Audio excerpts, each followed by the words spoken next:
இவ்வளவு குரங்குகள் இருக்கு. சார் நான் காரை நிறுத்தட்டுமா? வேண்டவே வேண்டாம். அப்படி இங்க காரை நாம நிறுத்தினா இந்த குரங்குகள்லாம் நம்மள பாடாப்படுத்திடும். கொஞ்சம் முன்னாடி போய் வேணா நிறுத்தலாம். காட்டோட இந்த அழகை நம்ம நல்லா பார்த்து ரசிக்கணும். நம்ம அந்த பூ மரத்துக்கு அடியில போய் நிப்பாட்டுவோம்.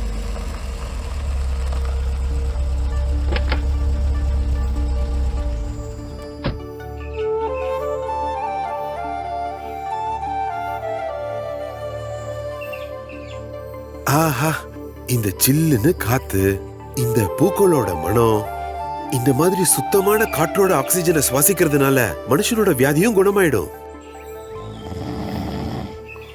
அட, இங்க என்ன சத்தம் வருது?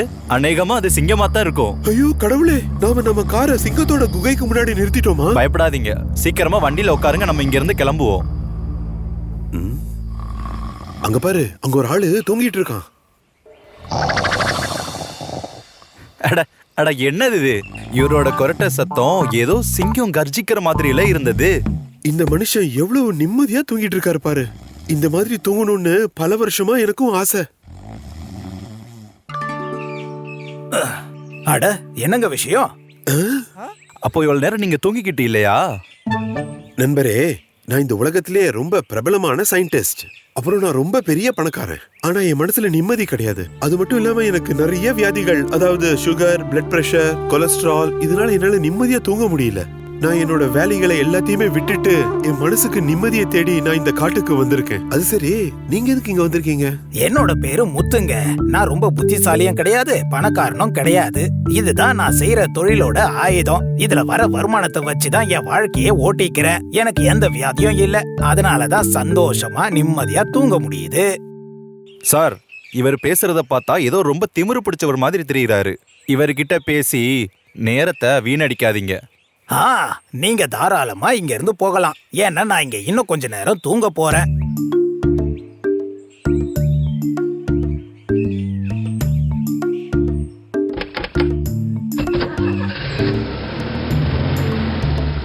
எனக்கு என்ன தோணுதுன்னா, முதல்ல நம்ம அவங்கிட்ட பேசியே இருக்க கூடாது சார். நமக்கு அவரை யாருன்னே தெரியாது, ஆனா அவருக்கு தான் எல்லாமே தெரியுன்ற மாதிரி பேசிட்டு இருக்காரு. அது நீங்க கேட்கலையா? அவர் கையில இருக்கிற கத்தியை வச்சு அவர் வாழ்ந்துட்டு இருக்காரு. இருக்கலாம். அந்த கத்தியை வச்சுட்டு பெருசா அவர் என்ன சம்பாதிச்சிட போறாரு? ஆனா புத்திசாலித்தனமா சம்பாதிக்கிறதுக்கு அவர்கிட்ட புத்திசாலித்தனமும் வேணும் இல்லையா? அப்புறம் பணத்தோட வேலை செய்யறதுக்கு பணம் இருக்கிறது அவசியம். ஆனா உங்ககிட்ட ரெண்டுமே இருக்கே. என்கிட்ட பணமும் புத்திசாலித்தனமும் அதிகமா இருந்தாலும் ஒரு இடத்துல கூட ஒரு கணம் கூட நான் என்னோட திமிரை காட்டுனதே கிடையாது.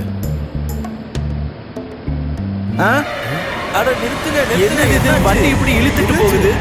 நம்ம வண்டிக்கு என்ன ஆச்சுன்னே தெரியலையே. ஐயோ, நம்ம வண்டியில இருந்த டயர் கலண்டு ஓடுது பாருங்க. இப்ப நாம என்ன பண்றது? சார், நீங்க ஒரு புத்திசாலியான சயின்டிஸ்ட். இதுக்கு ஏதாவது ஒரு ஐடியா யோசிச்சு பாருங்களேன். சரி, ஒரு ஜாக்கி, ஸ்பேனரு, அப்புறம் 4 நட்டை மட்டும் நீங்க எடுத்துட்டு வாங்க. சீக்கிரமா டயரை ஃபிக்ஸ் பண்ணி நாம இங்க இருந்து உடனே கிளம்பிடுவோம். ஜாக்கி அப்புறம் ஸ்பேனர் கிடைச்சிரும். ஆனா 4 நட்டு இல்லையே சார். நட்டு இல்லாம நாம எப்படி இந்த டயரை ஃபிக்ஸ் பண்ண முடியும்? சார், நீங்க ஒரு பெரிய சயின்டிஸ்ட். ஏதாவது வழி யோசிச்சு பாருங்களேன். நாம இந்த டயரை நம்ம வண்டியில ஃபிக்ஸ் பண்ணோம் இல்லையா? வேற எதுவும் வேலைக்காகாது. டயரை நாம ஃபிக்ஸ் பண்றதுக்கு நிச்சயமா நட்டு இருந்தாதான் முடியும். அப்படின்னா நாம ஒரு வேலை பண்ணணும். அதாவது நம்ம சிட்டில இருக்கிற ஒரு ஒர்க் ஷாப்புக்கு போன் பண்ணணும். அவங்க வந்து டயரை மாட்டி கொடுத்துருவாங்க. ஆனா அது வரைக்கும் நம்ம இங்க காத்துட்டு இருக்கணும். உங்களுக்கு எவ்வளவு பணம் வேணும்னு சொல்லுங்க, நான் கொடுக்குறேன். அவங்களை இங்க சீக்கிரமா வர சொன்னாலே போதும். இது ஒரு காடு. இங்க ரொம்ப நேரம் நிக்கிறது நல்லதே கிடையாது. நான் அவங்களுக்கு போன் போடுறேன் சார்.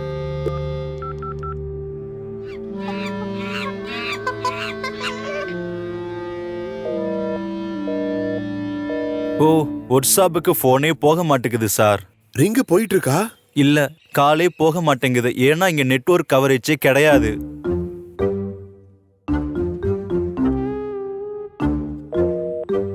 ஆமா, என்னோட போன்லயும் சிக்னல் கிடையாது. அட கொடுமையே, இப்ப நம்ம என்ன சார் பண்றது? அப்படின்னா நாம திரும்பி நடந்தே போவோமா?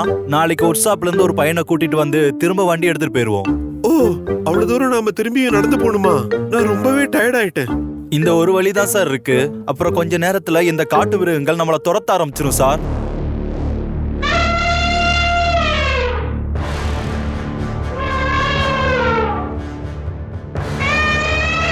ஐயோ! காப்பாத்துங்க. ஏய், ஏய்.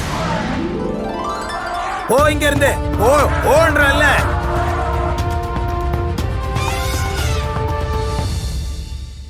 என்ன சார், நீங்க 2 பேரும் பயந்து போயிட்டீங்களா? ஏன்பா இப்படி ஒரு யானை சத்தம் போட்டு ஓடி வந்தா யாருக்கு தான் பயம் இருக்காது?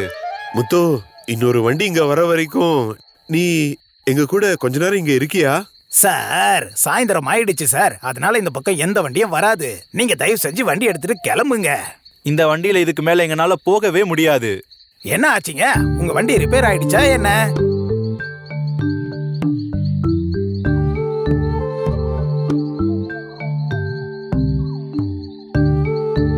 நான் உங்களுக்கு உதவி செய்யட்டுமா? என்ன உதவி?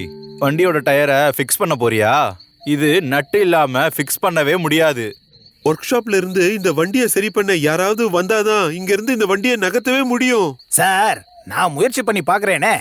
முயற்சியா? நீ இந்த டயரை ஃபிக்ஸ் பண்ண போறியா? ஒரு சயின்டிஸ்டா என்னாலே செய்ய முடியல, நீ என்ன பண்ண போறியோ? நீ என்னதான் பண்றன்னு நாங்களும் பாக்குறோம்.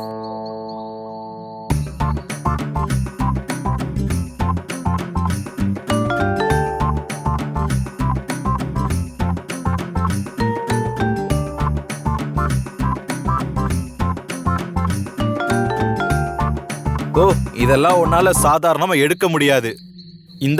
இந்த ஸ்பேனர் பயன்படுத்து. அட, இப்ப இந்த டயர் எதுக்காக கலட்டுற? ஏங்க, கொஞ்சம் பாருங்க நான் என்ன பண்றேன்னு.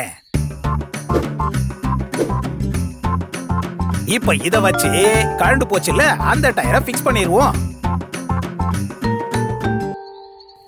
இது ரொம்ப அற்புதம். இப்ப 4 டயர்லயும் 3 நட்ஸ் இருக்கு. இந்த ஐடியா எனக்கு ஏன் வரல? இப்ப உங்களுக்கு எந்த பிரச்சனையும் இல்ல. தாராளமா இங்க இருந்து கிளம்பலாம். முத்து, நீ உண்மையிலே ரொம்ப புத்திசாலிப்பா. ரொம்ப ரொம்ப நன்றி முத்து. உன்னுடைய இந்த உதவியை நான் என்னைக்குமே மறக்க மாட்டேன். வெறும் பணம் புத்திசாலியை வச்சுக்கிட்டு எந்த பிரயோஜனமே இல்ல.